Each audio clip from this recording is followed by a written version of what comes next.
Good afternoon, everyone. My watch says it's 2 o'clock, so we're going to start this one on time. And our last panel of the day is on driverless cars, the driverless car panel. I get to introduce an individual with a really interesting background to moderate this panel. Guy Fraker is the Chief Learning Officer, I love that title, at AutonomouStuff. And his business experience began with his first startup at the age of 14. And over his career, he's been on the leading edge of multiple transformations, bringing a unique perspective to the work that he does in this innovation space. As an entrepreneur, he's dedicated to technological applications that save lives, empower personal independence, and enable sustainability. He has been featured in the New York Times, on NBC, Silicon Valley blogs, Thinking Highways magazine, Forbes, an upcoming documentary, Life on Wheels, Bloomberg Finance, National Underwriter Seminars. He provides keynotes and guest lectures around the world. And he has been engaged by federal and state regulators, cabinet-level foreign leaders, the list goes on, and it's in the bio that is available on the app. And finally, he's the author of Create Futures, with the number 8 in there. The best futures are those that we create together, to be released in 2017. So please join me in welcoming Guy, and he will introduce the rest of the panel.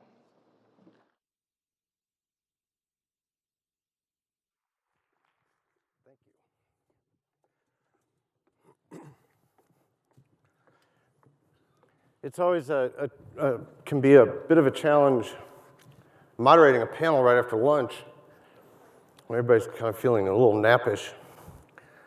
But being the last panel and being after lunch is like drawing the short straw or the long straw. I haven't decided which yet. So I'm going to just make a few opening comments to kind of create some context, if you will, on some of these technologies and make sure all this is working. So this first slide, some of you may recognize from dinner last night. Never let it be said that a commissioner has any sort of challenge stepping in and being the master of their own universe. I thought this was a wonderful picture of Commissioner Ullman and kind of set the tone. We talk about driverless cars and autonomy in cars. Let me suggest that we pause for a second and think first about this category that we call insurtech. And are these cars have more potential for disruption as a piece of insurtech? And I would submit to you that in the work that I do consulting with companies on inventing things, specifically insurance companies, insurtech is really any technology that captures and renders data that can be used to assess the risk. And the category, I think, is far broader than how we typically look at it. One of the challenges we have with these cars and the technology is we still don't know what to call it. Nobody likes robocar. Driverless car has some scary connotations. And if we talk about true autonomy, then we're kind of looking at a situation like this. You call your car and ask it to come pick you up, and it tells you it's going to the beach instead. Now you're talking about an autonomous car. So I want to manage expectations a little bit because there's so much hype and attention on full autonomy that we always run the risk of missing a very important fact. And that is, the impact on the insurance industry is going to come long before full autonomy is widely adopted, simply because you don't need full autonomy to eliminate, pick a number, 85% of the accidents that occur out there. That's going to happen first, happen sooner. Now, we talk about insurtech and we talk about this massive change in mobility. Let's step back and talk about human nature for a second. This is typically how we see change. Now there's volumes on the physiology and psychology of this that we don't have time to go into today. The important thing is just to recognize, no matter how much something is in the news, this is how we perceive change over time, particularly in an industry like the insurance industry that is essentially driven by data on past events. But every once in a while, some change occurs that takes a different direction and a different pace. Now, when we ask the question, why does this happen? What causes this to take place? Again, I don't want to talk about the psychology of it. I want to talk about the technology that takes off. So with something like artificial intelligence or driverless cars or partial autonomy, why do some changes all of a sudden go viral? And it may surprise you to know that having the best tech isn't necessarily the driver. In fact, most often, it's not. It's certainly a participating factor. It is certainly a driver, if you will, but it's not at the core. Now, this is the trunk of an autonomous vehicle in 2013. And I want you to notice the volume of computing hardware in the back of that poor Prius.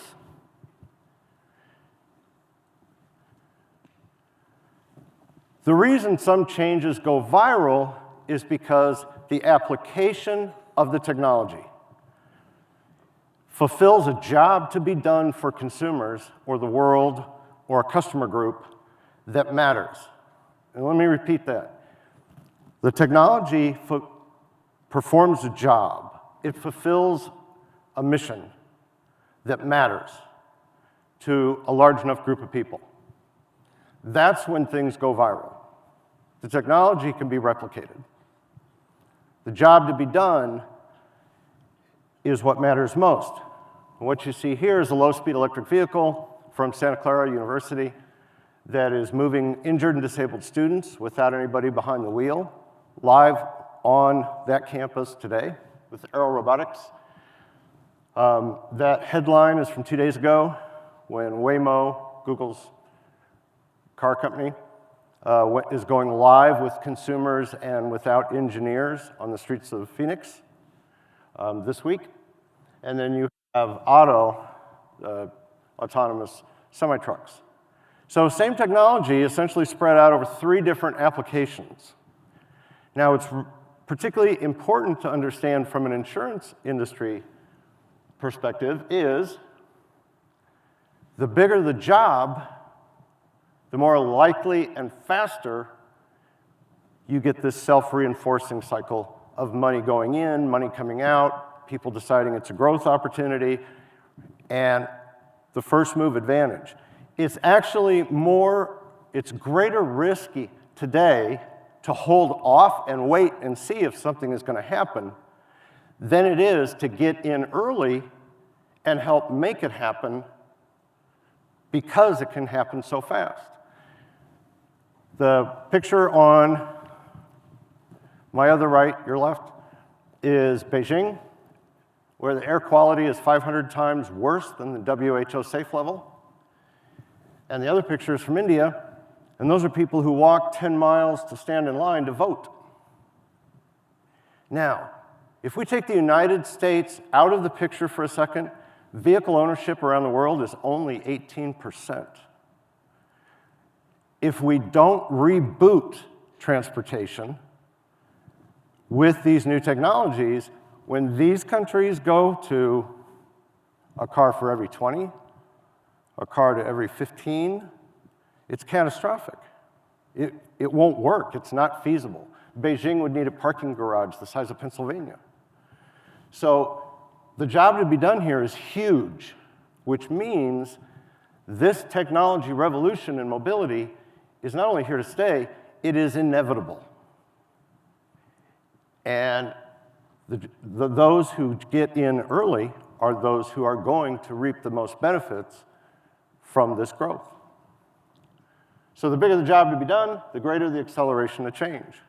Now, many of you may remember the old robocars from the DARPA Challenge, and that was back in 2010, 11, where the car was entirely covered with the technology, and you still see those pictures today from some test vehicles.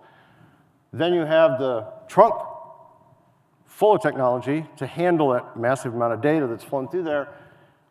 2 years later, we're down to almost 2 decks of cards in the trunk of a car. Then we have what's coming, where a lot of this is on a chip instead of that trunk or those 2 boxes, those 2 tiny little deck of card boxes.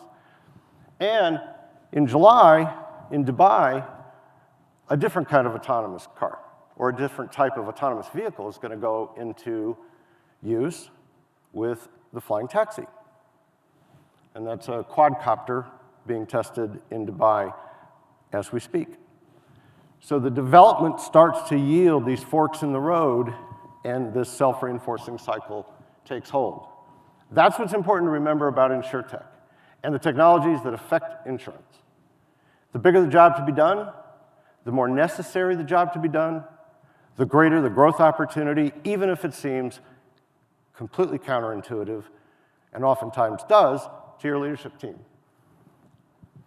So insurance, throughout its history, has enabled economies and has DNA deeply embedded in this industry. The original transportation revolution was enabled by the advent of auto insurance when there was no data. We enable economies, and when unintended consequences occur, we restore the losses. I submit to you the future growth for this industry is going to be in collaborating to create and support these new solutions that matter, that we will continue to create new economies and enable new markets, like some insurers who are getting into the autonomous vehicle space now. And it's going to be about using the data to prevent the loss first,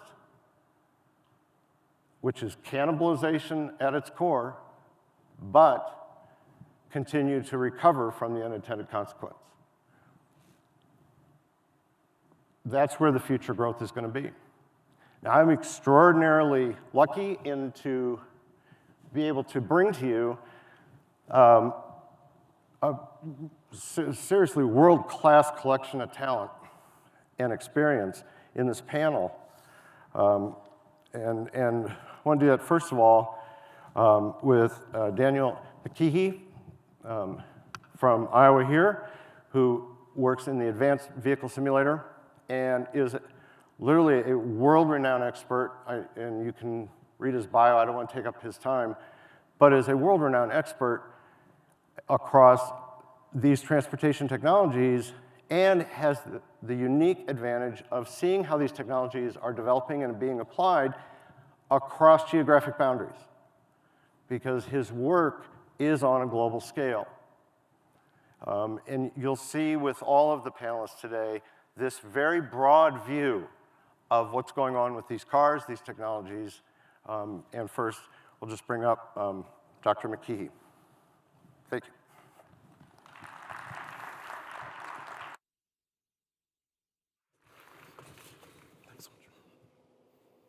Thank you all. It's great to be here today and talk to you about the future. And really, the bigger headline is what is here today that affects you. So I'm going to see, we're going to bring up our slides here. So as an academic and as a person who teaches actually a graduate level class in automated vehicle systems, and has studied advanced vehicle technologies for about 25 years now. Most people don't know that Iowa is kind of the center of the universe for many of the technologies that are coming out today. So here are a couple of our research vehicles. You'll see one of them later this afternoon if you come out to our little improvised test track. The Volvo XC90 is one of the few vehicles that was built from the ground up to be an automated vehicle. That car you can go down and buy down the street here in Des Moines. We had the first XC90 in North America 18 months ago, about a year before it came out into production. An exciting car, and we also got one of the first state of Iowa issued vanity plates, Automate. And if some of you remember back to your high school chemistry, what AU was, and we have a black Volvo, University of Iowa black, and then AU gold car. And then one of our latest instrumented vehicles is a Tesla. I would hope to bring that today, but it's unfortunately being taken up in one of our studies right now. But we can go to the next slide. I'm not sure if I'm controlling things here or not. I direct this beast. This is an $80 million driving simulator at the University of Iowa. This has been operational now for 15 years. Every single technology that is in production today, adaptive cruise control, lane keeping systems, automatic emergency braking, electronic stability control, anti-lock brake systems, all went through this simulator as part of the regulatory process. So when the government mandated ABS 20 years ago to be on your car, mandated electronic stability control, AEB, all of those technologies were tested at the University of Iowa as part of the National Highway Traffic Safety Administration's testing protocols in terms of when they decide to do regulation. So we've had the great fortune and opportunity to be on the cutting edge of all of these technologies, including this next generation of highly automated vehicle. Okay, next slide. So in terms of looking at the history, it's kind of about connecting the dots. And the technologies that are not only in the Volvo XC90, which is still a pretty pricey vehicle, but what I'm going to get to is that the technologies are really inexpensive today. So we've got to look at that history. Okay, next slide. So this car, the 1958 Chrysler Imperial, was the Tesla of 1958. This was the first year that electronic cruise control was offered on a production vehicle, and it was called, ironically, Autopilot. This car you could also buy with a turntable LP player in the glove compartment as well, and that was the Hi-Fi. So very high-tech car. And this later was marketed in the mid-60s to women as they began to make more purchasing decisions about cars as the footless driving vehicle. So most of you have regular cruise control in your cars. You don't really think about it as footless driving, but it was actually marketed to women as footless driving. So you didn't scuff up those shoes. Okay, next slide. So 2017, actually Autopilot has been out for a couple of years in production now, but Tesla has Autopilot that actually puts pretty high fidelity highway automation into your car. It's monitoring lots of things around you, everything from pedestrians, cars directly ahead in traffic. It's monitoring your lane position, all those things. The Volvo and a number of other vehicles do that as well, but it's ironic that the Tesla also calls it Autopilot. Okay, next slide. So one of the key areas that we're interested in, not only sort of developing and understanding these technologies, is how do we get consumers to understand this technology? And we led, now officially to date, the largest consumer education campaign in history in the US. We just exceeded over 6 billion, with a B, media impressions on a website and other supplemental materials, earned media and so forth, about the high-tech features in your cars, like I just mentioned, adaptive cruise control, lane keeping system, blind spot detection. We have some 40 technologies now in a 2017 vehicle in some models that are frankly perplexing to consumers, and they really don't understand how they work.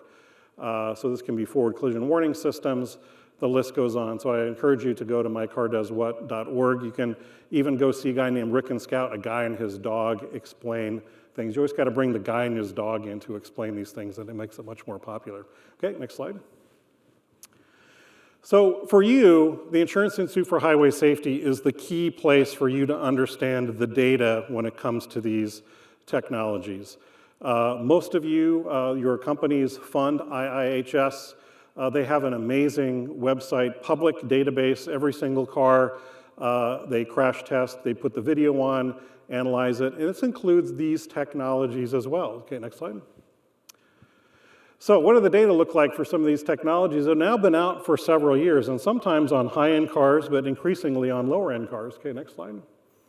Oh my gosh, this is going to be really hard to read, unfortunately. You guys can find my slides. I think you can download them later. But this trend here, if you take a look at that line, that is a reduction in crashes from different technologies. And what this slide shows is forward collision warning systems and so forth, is showing the benefit of what percentage decrease we're seeing in these kinds of crashes. So the Volvo, and interesting, Volvo has always been world-renowned for its safety systems, and they have among the best. But interestingly, the Subaru, with a little stereoscopic vision system, has one of the top-rated collision avoidance systems out of all vehicles. So this graph kind of goes through some of those things, but you can see that the trend is that these are decreasing crashes. And so these are in models that are available today. And the Subaru is not the most expensive car that you can buy by any means. And many of these vehicles, you might think of Mercedes and Audi and BMW as being where you have to buy $80, $90, $100,000 for those vehicles, but that's really not the case. Okay, next slide. So unfortunately, I'm not going to be able to see these, but for lane departure warning, and now it's the subsequent systems, lane keeping systems that actually don't let you even move from the lane. The Insurance Institute actually found that vehicles equipped with warning systems didn't fare any better than a car without, because they're very annoying and people turn them off. So you actually have the same, if not a higher incidence of lane departure warning crashes, or lane departure crashes rather, with those systems. Okay, next slide. So the main headline is that the technologies for advanced driver assistance systems are here today. So we see a Honda Civic on the left here. That's a $21,000 car that has automatic emergency braking, adaptive cruise control, lane centering technology. So once you're out on the road over about 40 miles an hour, 45 miles an hour, it stays in its lane. So when you're distracted, you're sleepy, hopefully you're not drunk, it stays in its lane. So this is going to be really major life-saving technology. On the right, the Chevy Cruze, again, $20,000, $21,000 car with all of these different technologies. Okay, and then last slide, I think. So thank you, and enjoy talking to you a little bit later on. Come out to the test track. We're going to be giving rides in a Volvo XC90. We have an inflatable car that we use that we can drive into and demonstrate how these technologies work. We're going to do some car following with the AutonomouStuff vehicle, which is an amazing vehicle. These guys are super high-tech. I've seen a lot of vehicles, and theirs is really terrific. I invite you to come to the University of Iowa, visit the National Advanced Driving Simulator Laboratories. We're always love to host insurance companies, a number of industries that are interested in these technologies. So thank you very much.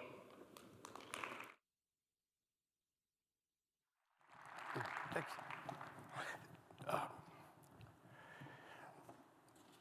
Next, I want to bring up a colleague of mine, Josh Whitley from AutonomouStuff. But before I do that, I've never been able to say this to an audience before, and I've been very much looking forward to this. One of the questions that I get asked the most about innovation in general and any of these breakthrough technologies is, how in the world do we get started if we're interested? And in the past, up to recently, with the development of these technologies, the answer has been, well, you can go to study the data, go to these research centers, but I can say something today I've never been able to say before. You can buy your own. It takes the AutonomouStuff team, thanks in large part to the work that the next speaker does, it takes us about 6 weeks to retrofit a car. And we talk about this horizontal view. This is a number you'll hear a couple of times this afternoon. We're supplying the technologies and helping retrofit vehicles for over 2,800 entities around the world who are operating these cars in this moon race to advance and solve this humanity's grand challenge of transportation that you could collaborate and participate with as well. So with that, let me bring up a colleague, a software developer and technologist extraordinaire, my friend Josh Whitley.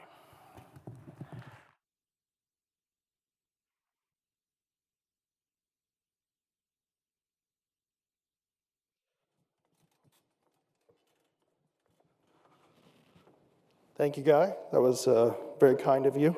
Appreciate that. I don't have any slides prepared. I'm actually just kind of going off the cuff, but I have a few items that I think are pertinent to this audience. First, I'll give a little background on AutonomouStuff, what we do. You've got flyers in front of you for the products that we offer, some of the high-level pieces. We started in 2010. Our CEO, Bobby Hambrick, he was working at a small electrical company in Peoria, Illinois, which is where we're based. He worked with some of the people who were in the original DARPA Grand Challenge in 2008, and he saw them struggling to get a hold of the necessary technology to create automated vehicles and test them outside of an academic environment. So he worked with companies like Delphi and Velodyne and IBO, these companies that provide high-level technology for autonomous driving, and worked out deals with them where instead of buying 150 to 200,000 units a year, which is what they really care about, we can buy 1 to 2 pieces at a time from these companies and offer them to research organizations and groups within insurance companies and larger corporations to do their own research on autonomous vehicles. So last year, we introduced not only the sensors, but the whole vehicle platform to run the sensors on. So we sell 2 standardized types of vehicles, the Lincoln MKZ, which if you come out to Waterworks Park, you'll see later this afternoon, and the Ford Fusion, as well as some new platforms that we just introduced at CES this year that are basically glorified golf carts, but a 2-seater, 4-seater, and 6-seater version, as well as an off-road vehicle. And all of those you can just purchase straight out from us. As Guy said, it takes about 6 weeks for us to outfit a vehicle, depending on the number of sensors you want, what level of autonomy you're looking for. But you can just purchase them outright, do your own testing, and see what the industry is seeing without all of the closed doors and the hassle it takes to work with a large OEM or Tier 1. So I wanted to talk a little bit about the Midwestern roots the guy was talking about. As he said, the agriculture and mining industries have kind of been the core of where autonomy has come from. They were working on automated vehicles all the way back in 1998, 99. And most of that's been centered in the Midwest. Caterpillar, Komatsu, John Deere, all of these guys have been working with autonomous functions even before the DARPA Grand Challenge kicked off things for vehicles. And Peoria, Illinois is where we're based, so we have access to a lot of that technology and the employees that we can get from there, as well as the University of Illinois Champaign-Urbana, which has the giant supercomputing center. And it's not very well known that the Midwest is kind of the center of where autonomous driving got kicked off. We're also very lucky in that, a regulatory sense, there hasn't been hardly any pushback as far as testing vehicles in Illinois. And that holds true for most of the Midwest, with the noted exception of Michigan. The other item I wanted to talk about that will affect the insurance industry is something Guy kind of alluded to, which is the amount of data that's going to be produced by the vehicles that are coming on the road today, as well as the ones in the next 5 to 10 years.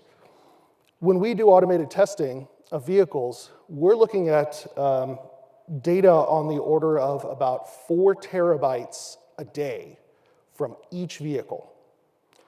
And this is not from a hugely outfitted vehicle where we're testing every possible sensor combination. This is a realistic set of sensors, 1 camera, 1 radar, one LiDAR, and ultrasonics, a few other pieces. But a typical data set that you'd be looking at to evaluate a claim in the future. So if you are looking to gather that data from your customers, and I would argue that they have an incentive to give you that data, you're going to have to set up a serious infrastructure to be able to handle that much data ingest. We're talking, server rack upon server rack of just storage. So AutonomouStuff not only sells the sensors and the platforms, we also sell the software. And we're advancing the software as fast as possible. If any of you have heard of the levels of autonomy, the NHTSA just said that they were going to stick to the SAE requirements for levels 0 through 5. Level 0 being no autonomy whatsoever, and level 5 being full autonomy with no human fallback. We plan on demonstrating a level 4 autonomous vehicle around Morton, Illinois, just outside of Peoria, before the end of the year. And we've moved from level 0 to level 3, which is where we're currently at, in the space of a year. Just to kind of give you an idea of the growth in the industry and the capability of someone who's focused on this type of product. So I think that gives you enough information about AutonomouStuff, and hopefully we'll be hearing from you soon to get involved in the forward thinking and the research in this industry, because we know that it matters now to insurance industries. Thank you.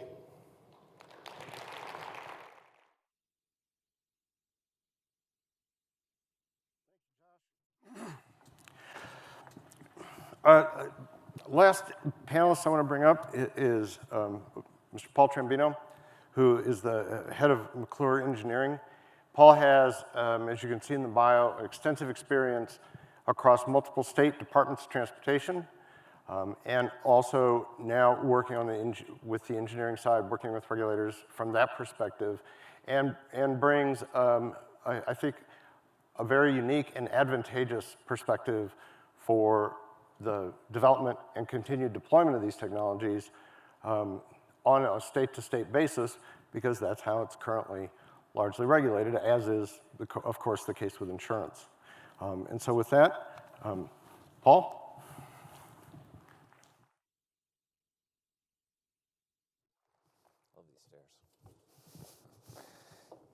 Good afternoon, even though I can't see a single person with these lights, but I really appreciate the opportunity to come. I thought I would start off, I have a presentation that I'll flip through since I have but I spent just a few minutes this morning just going through the last week of news that I get on a pretty regular basis, and I just wanted to read you through it. Because it relates to what is happening, especially in the transportation industry, but especially into automation. I'm just going to read you the headlines. This is just between today and last week, Thursday. Government backs driverless car trials in London. Another mobility aims for self-driving car service by next year. That's it's a Dutch-based company. Volkswagen Get acquires U.S. competitor. Get is a ride service company, acquired Juno. Waymo tests announced minivans in Phoenix, which you heard from Guy. Amazon looks to autonomous trucks for faster deliveries. Apple to use video gaming tech in self-driving car test. Supercar show features 2 flying cars, and that's not the one that Guy showed you. This is one in Monaco. AI could be the solution to autonomous maintenance challenge. China Tech Group aligns with NXP for connected car efforts. And then Daimler self-driving car chip choice undecided, because they're working with all the chips are obviously all want to work with those companies. And I think that is only literally like 6 days, maybe 5 days of news reporting in this space. And it shows you what I think goes back to what Guy showed you earlier. The pace of what's happening is not slowing down. It's really accelerating. So what I thought I'd do today, having been in the state for a little over 6 years.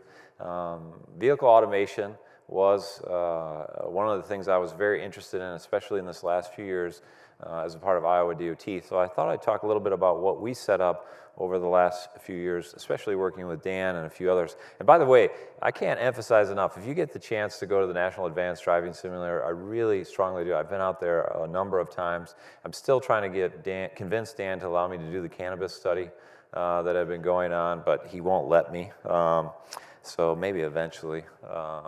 So if you have any kids at Iowa State saying they're doing a study and they're getting paid for it at the National Advanced Driver Simulator, I often tell people you need to have a further conversation with them. So what's happening in Iowa? So we started a project, it was actually probably 2 years ago. I really started this effort within DOT and to really push this, because I really felt that there was a strong space for this in our state, especially with a couple of the universities that I'm going to talk about, including Dan.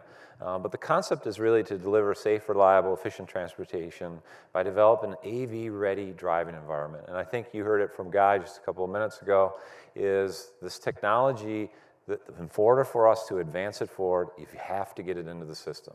My belief is we no longer need test tracks. We need the technology implemented day to day on the system. That's what's really going to move it forward. And our focus, a big focus that we have in our state, is freight.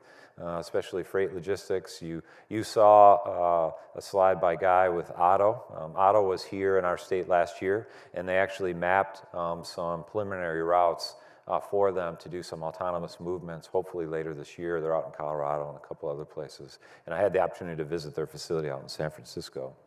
So what is our project in the state? It's really focused in this area. It's about an hour and a half east of here, for those of you that don't know, between Cedar Rapids and Iowa City, right obviously near where Dan is. So if you look at the bottom of that, say T, Dan's facility is right in that corner there.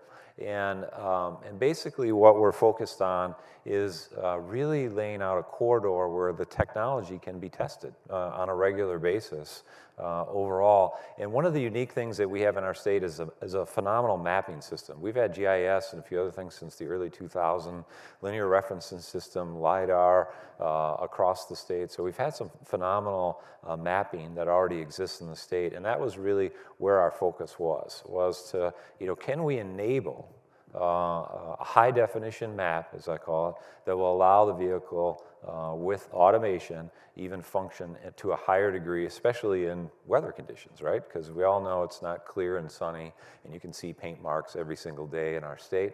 But eventually the technology's got to break through to see what its limitations are in that area.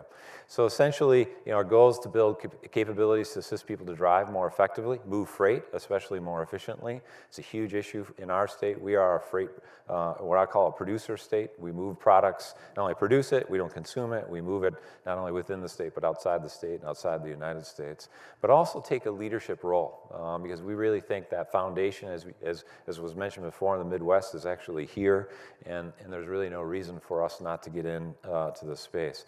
Key capabilities that we wanted to focus on was real-time data. Crashes, weather, obstructions, work zones, bottlenecks, to be able to move that data between vehicles to really give them, even under, I believe, a 3G, you can actually move that data efficiently and actually save lives and make the system better. And dynamic mapping.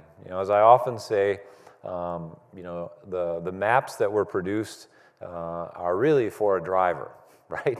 For the most part. As we map the system in the future, that's going to be for a machine. As we design the system, as we transition this design, it's going to be for a machine, not for a driver. Every single thing you see laid out on the system is really built off of a driver and how they visualize the system. That has to switch and change to be built for a machine, which views the system much differently than we do. Cloud-based digital infrastructure, as it mentions there, really being able to move that information freely to any manufacturer or OEM or any other party that's interested in testing their vehicle, and advanced predictive travel modeling. That means in the future, being able to not just predict traffic, which I think a lot of areas, especially with density, can do really well, but really predict conditions, maybe weather conditions. As I often say, can we predict and tell you what the winter weather conditions are going to be in an hour, and would people make a different decision? And the answer is yes, they would. So predictive is really the key ingredient for us in the future. The partners are obviously the Iowa Department of Transportation. Here in North America, if you haven't heard of them before, they really own the navigation space, especially on the mapping side, of probably over 90%. They are a company that creates dynamic mapping, vehicle communications. They are the basis for most of the freight industry in their vehicle mapping and navigation. So they've mapped over 200 countries and operate ongoing navigation in 50. So if you have navigation in your car right now, they own 90% of that space. Typically, that's coming through here. The University of Iowa, as Dan just demonstrated, is really focused on the technology and vehicle side. And then we also use Iowa State University that we have a strong partnership with in the predictive travel models, the consumption of the data, as an example. And in our state, we collect about 5.5 to 6 terabytes of data on the system, and that's weather data, traffic data, condition data, across the system, signal data, all of that kinds of stuff that we're really creating a reactor, a computer reactor, to ultimately predict information in the future, and Iowa State is a part of that process. The current status is we're really developing the work plan. Really, that's the key ingredient. We signed the contract about the middle of last year with HERE and then our partners at the University of Iowa in Iowa. And we're really getting those systems, the standards, the use cases that we're developing along that corridor is our first focus, and mapping, ultimately. And I think that that's the key ingredient for us, because a lot of this that we talked about in vehicle automation, just vehicles being able to, a fully automated vehicle to navigate a traffic signal, hasn't been perfected yet. And those are the types of things that we really want to look at and try to demonstrate. And with Dan and the university's support, I think we're going to be able to do some phenomenal things in the state. The next step is to really configure the cloud location, linking that cloud directly with our traffic management center in the state, and actually being able to push that data to freight logistics and other groups so that they can use that information real time and getting into that predictive model. And we always had expected most of these concepts would really start to roll out in 2017. So that is really the status of where we are in Iowa. And I think, again, as you're going to see and hear, as you've already heard, the Midwest is really the place where a lot of this demonstration is going to happen as we go forward in the future, and it's really where it's grounded from the beginning. And that's what I have. So thank you.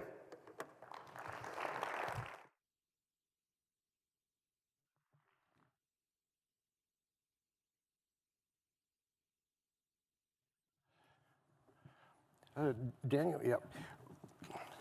While we're getting arranged for this panel discussion, I want to impress upon you one reminder that we've all kind of touched on. We live in this era of amazing acquisition of knowledge and technology. And it's the application of those technologies that are going to solve what we call the humanity's grand challenges. This is one of the rare opportunities, maybe within the insurance industry, the first time since 1920 to 1925, where the innovation-based growth engines, where an innovation system can help a company figure out which of these disruptive technologies you want to use for growth. You can dive in and create long-term growth and long-term stability while these technologies are unfolding.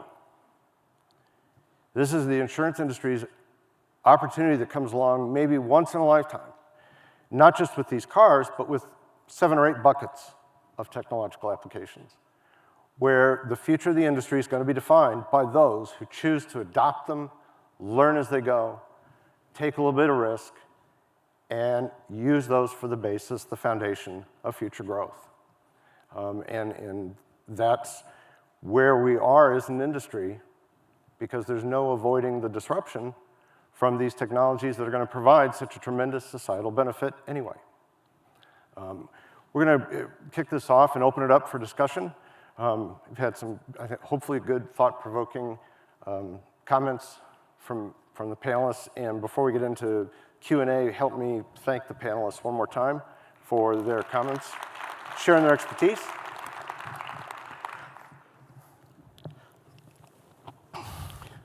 So let me kick this off with a local question. And then I think there's microphones out there somebody has.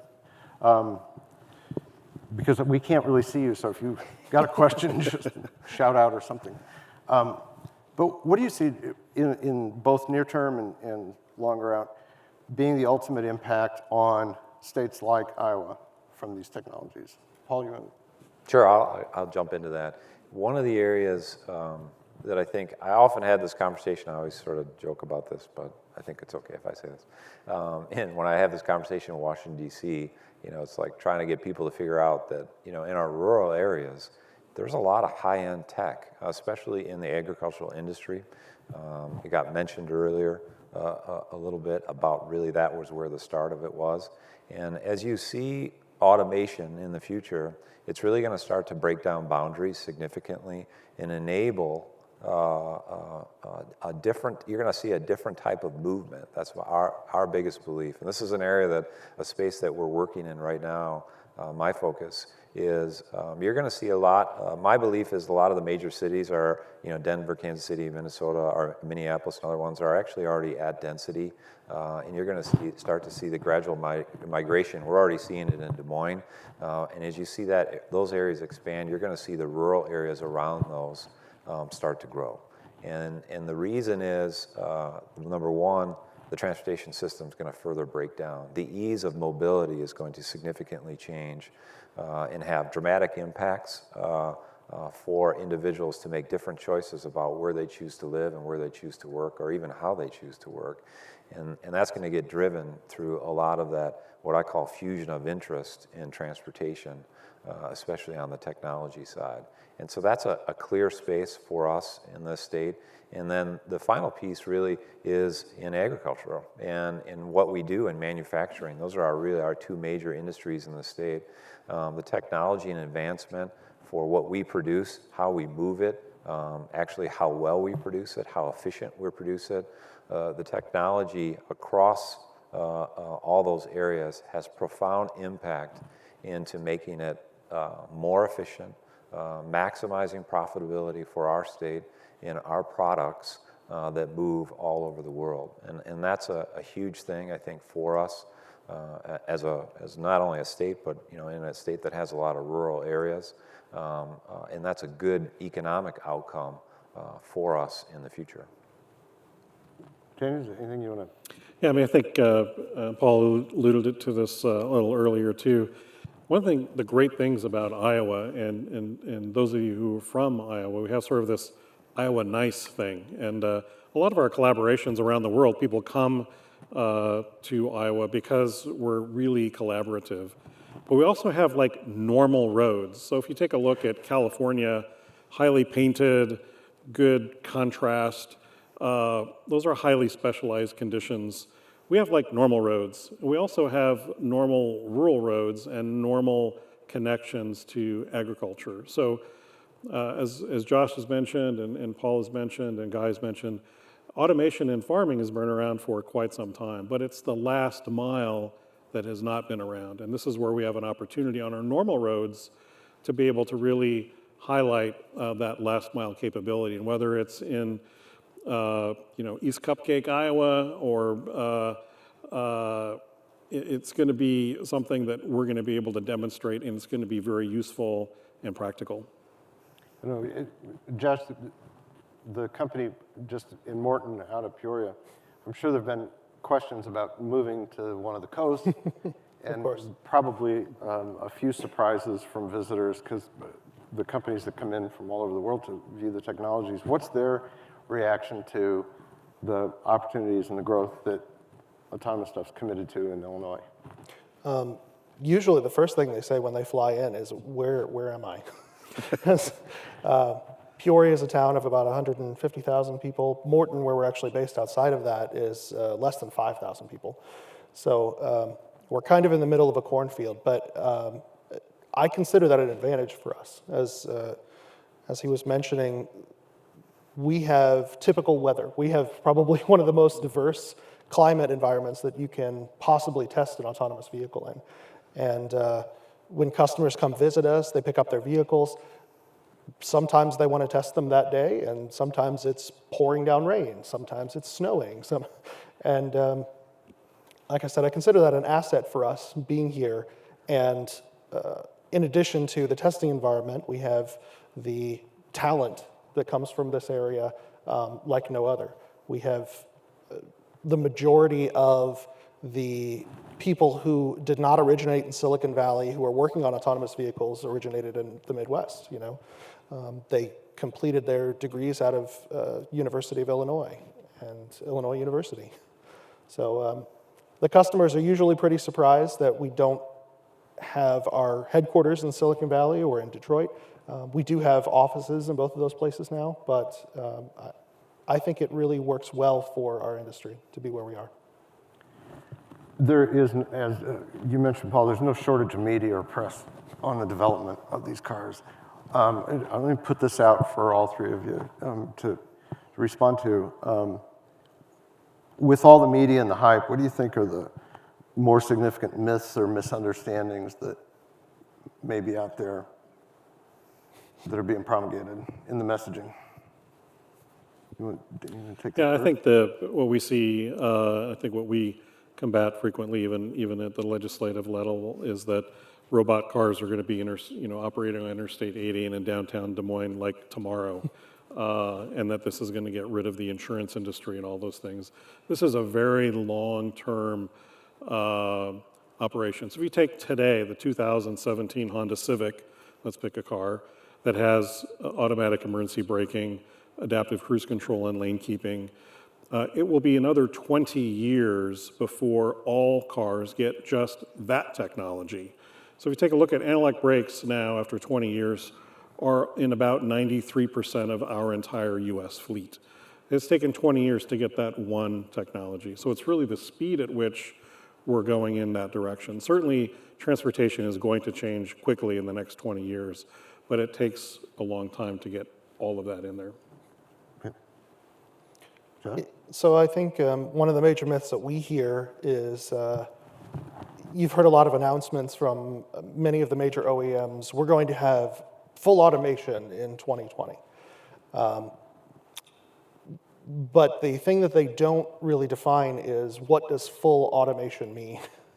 Full automation for someone like Tesla could mean highway autopilot, or it could mean simply a set of safety technologies that assist the driver in a multitude of ways and aren't necessarily taking the fallback from any emergencies that occur. So I think the timeline, I agree, is not nearly as short as people think, mostly for the fact that traditional car companies generally move slowly. We work with pretty much every major auto manufacturer, and they are still in the testing phase. No one has moved to a production level, fully autonomous vehicle, and obviously Tesla is not completely there yet either. They just recently scaled back the capabilities of their software because everyone who's driving a Tesla and using autopilot is essentially a test case for them. They are not claiming that any of these technologies are production ready. They're just making them available to you, provided you take on the risk. So I agree that one of the biggest myths is the timeline. We hear it every day. Yeah, I guess from my perspective, I would say on the media side is sensationalizing, one, maybe where a vehicle's at, not quite understanding that. And then the second piece is sensationalizing accidents, especially where there was automation involved in the vehicle. And that has happened quite a bit. And I can't say this enough. So who in here pays attention to driving while they're driving 100% of the time? I used to say I did because I was supposed to. But, and the answer is no one does, right? And so the reality is, when the technology is used properly, as I would advocate, especially from Dan's perspective, and on, it actually does its job 100% of the time. It's an amazing thing, which makes all of us safer, as I often say. And so as those technology pieces come on, it actually doesn't decrease safety, it increases safety. Any piece of automation in a vehicle likely increases the safety on the system, because I think we've all driven by people. As I like to say, my favorite one is the dog driving. I see those quite often. Is that person paying attention to driving 100% of the driving? What I mean by dog driving is when they're right here in their lap and the dog's sitting there.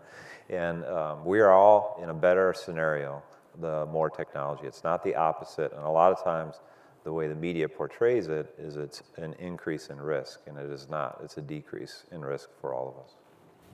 One of the things I always like to say as an analogy is you have one set of eyes and one focus point.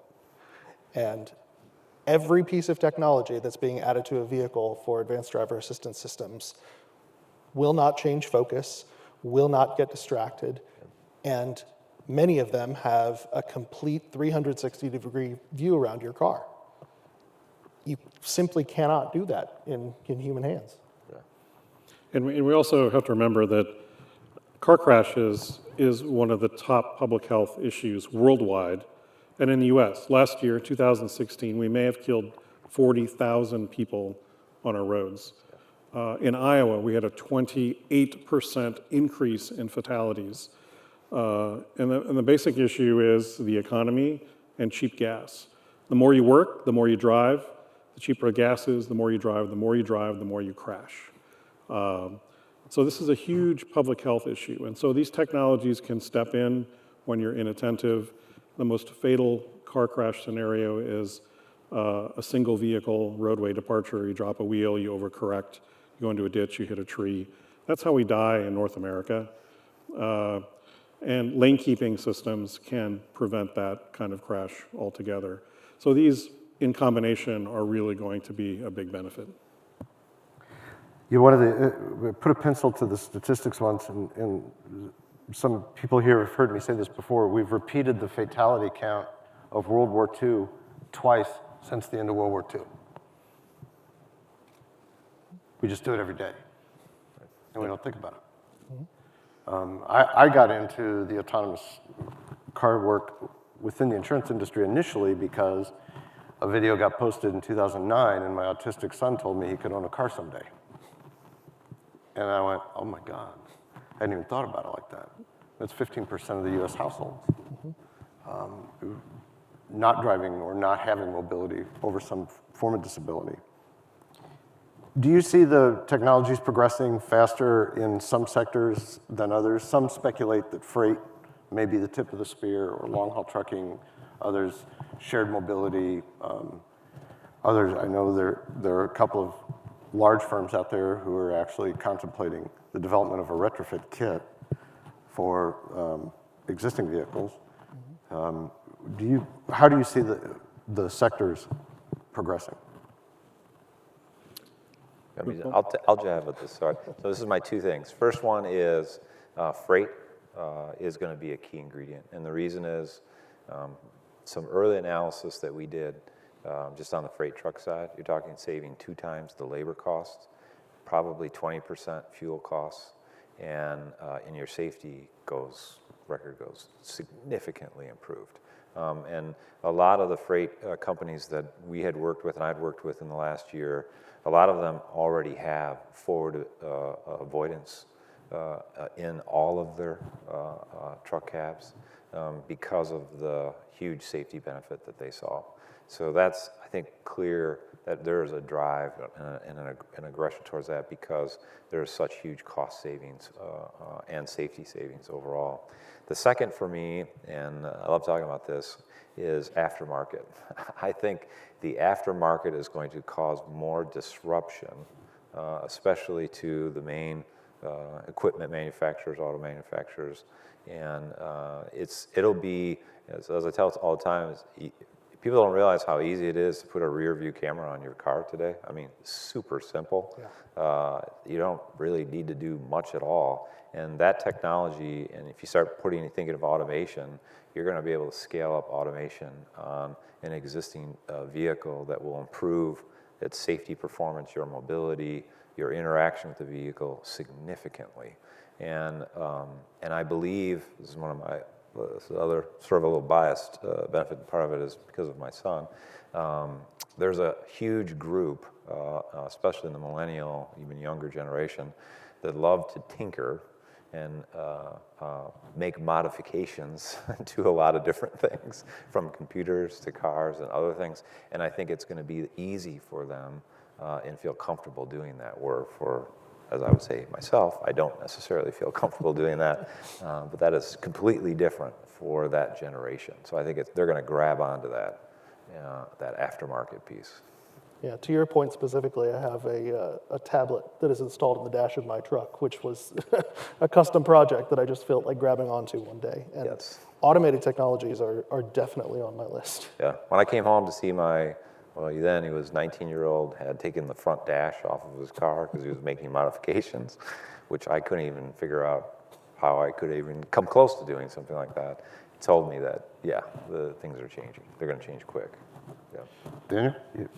Yeah, I think, in trucking is a key area, and I think what we hear frequently is like, well, you're going to take away jobs. But the reality is, if you look at the American Trucking Association, one of the big organizations, trade organizations, they study labor trends in trucking. And last year there were 38,000 jobs short of having a full complement of drivers. Trucking companies like those that exist here in Iowa, a big national hub like CRST, Heartland, Schneider, Hummer, a number of these big national trucking fleets, they cannot hire drivers right now to fulfill the kinds of freight that they need to do. So this is enormous shortage of drivers, especially over the next 10 years, it's projected to be something in the order of 130,000 jobs short. So as we increase the levels of automation on the highway, that's going to be able to have more throughput. And it's a limiting factor for some of these companies that they can't hire enough drivers. So we'll likely see first pure highway automation, much like what happens in the maritime industry. I'm from Washington State originally and Seattle area. So when you have these big, huge big freighters come in from the ocean, they have captains that run those ships out in the open sea. But when they come into port, a pilot comes in to help dock them. So you can imagine that you have sort of highway pilots and then increased pure automation on the freeways. And as they come into the transfer areas, then a human driver might help dock those vehicles. And it's actually potentially a better life. Instead of being on the road 3 or 4 weeks at a time, you work a regular 8-hour shift and you sleep in your own bed at night. Part of it too, just to jump off that, my belief is the workforce that those areas, whether it's freight industry or other trucking industry or other ones, want to go after, they have to add technology into the application of the work that they're doing, right? It can't be the traditional long haul. They have, I think the next generation, the workforce, is really interested in the technology, and more technology in what that work job is a net benefit for them to attract that workforce, because it's going to be a more competitive marketplace as we go forward in the future. Related to that and combining it with what we were talking about earlier on the timelines, it's not like fully automated end-to-end vehicles are going to be available tomorrow as far as trucking is concerned. These are going to be vehicles with high levels of highway automation, but urban environments are a completely different situation. It's a very tough problem. And they're still going to require drivers behind the wheel to move the freight for, the semi-foreseeable future. There hasn't been anyone in the industry that has built a semi-truck without a cab on it. Right. They don't expect it to be here yet. And I think that change is going to come more slowly than people think. Do you have any other questions from the audience? I don't know if we can turn the house lights up a little or. I do have a couple of Oh, good. questions that have come into me. And one of them may be because we've been doing a lot of talking about cyber risk in the industry, but a question about concern about remote hacking of the vehicles. What sorts of protections need to be in place? How much of a concern is that? So the vehicles that we develop are purely research and development vehicles. But we make some recommendations when we sell these vehicles. For example, no wireless access other than secured vehicle-to-vehicle or vehicle-to-infrastructure communication. We give people recommendations and guidelines on how to secure the systems and lock them down so that they are not a typical PC. But the truth is that some vehicle systems that are in place today are more easily hackable than some of the systems that we're selling, because people now have a mind for vehicle security and for IT security. But for example, the CAN bus, which is ubiquitous in nearly every vehicle from 2006 forward, there's no security protocol on it in most cases. Some of the information is freely available and easy to understand.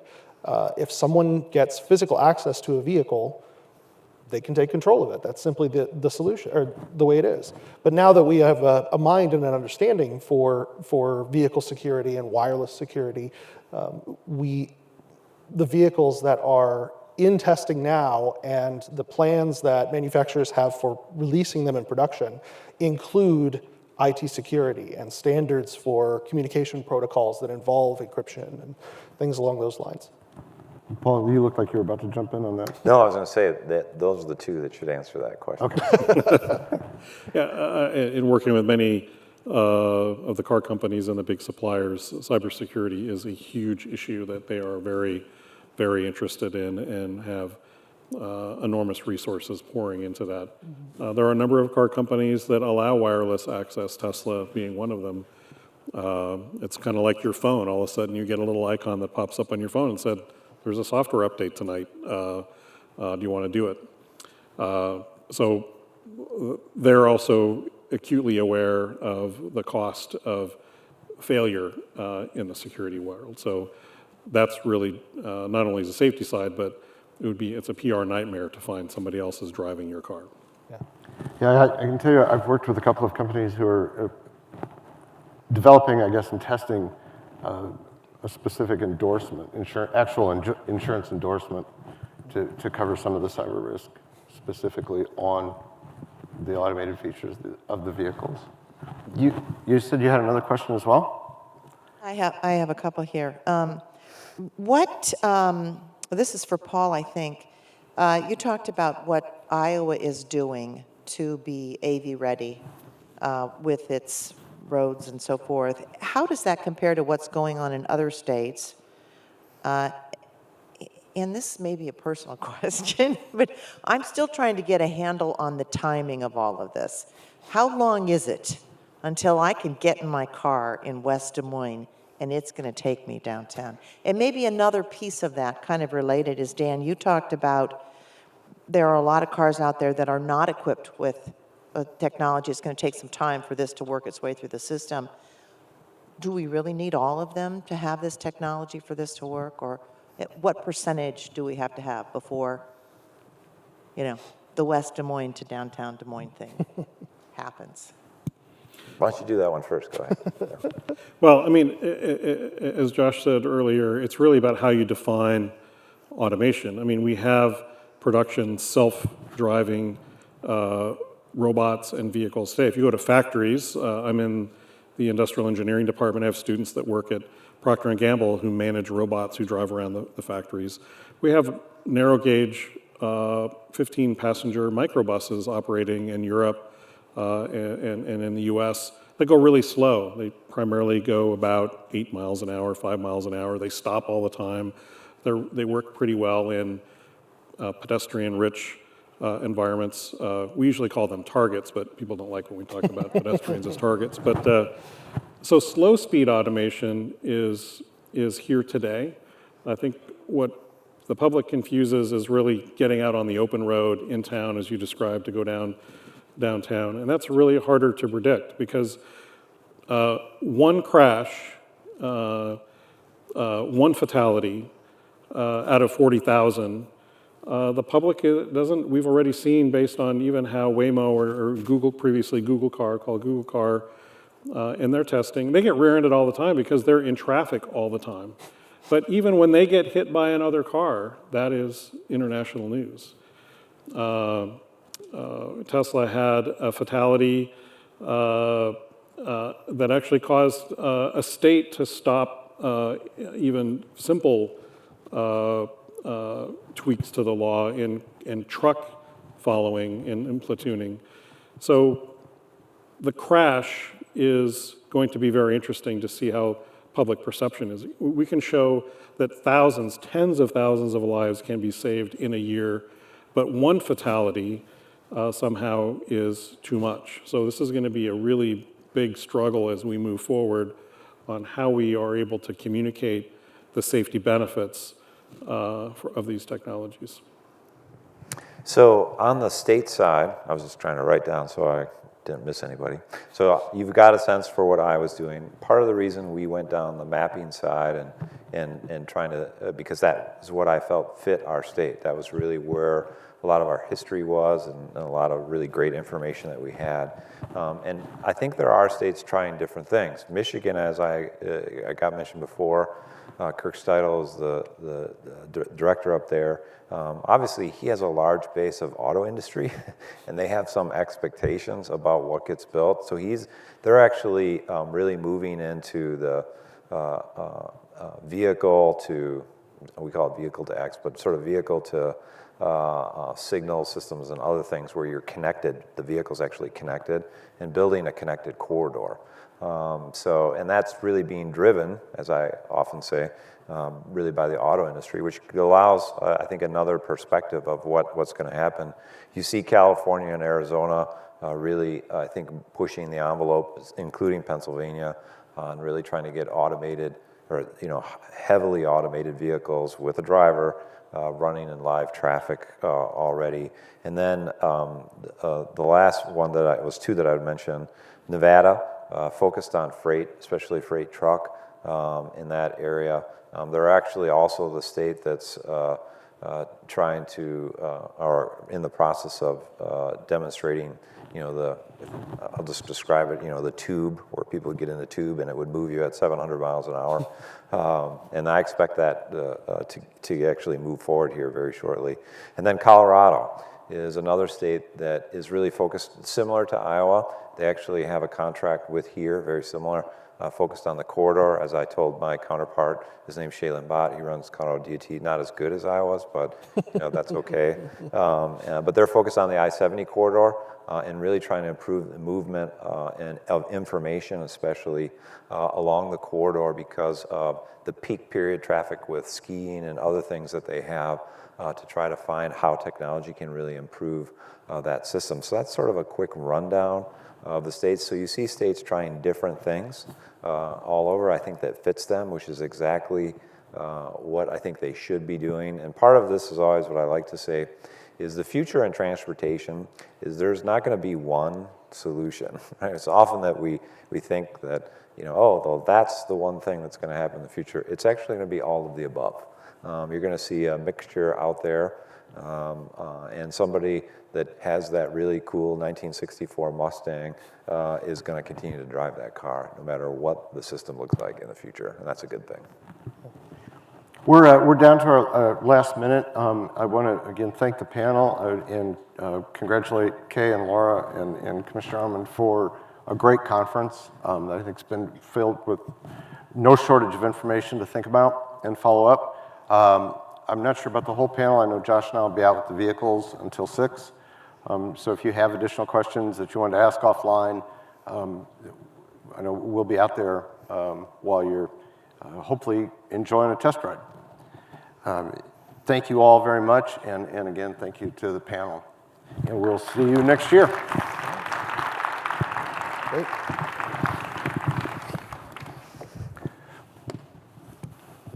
Thank you. Yes. Thank you to Guy and the panelists for that presentation. Well, we are drawing to that point in our symposium where we are ready to close. So I first want to thank you all for those of you that have been in attendance. I think it's really great to be able to bring together all parts of our insurance ecosystem, chance to gather together, to learn and to share, and also to work toward making the marketplace better and certainly make the circumstances better for consumers. I would like to note that, as I mentioned in my opening remarks, this symposium is of great value, but what's really more important is what happens between tomorrow and when you come back next year. The real difference that we think we can make is what you take back with you, what you take again into your offices, into your boardrooms, and the changes that we can make in our industry. So what I'd like to do now is bring our co-chairs, Laura and Kay, back up to the stage to a round of applause as they share with us some final words regarding driverless cars.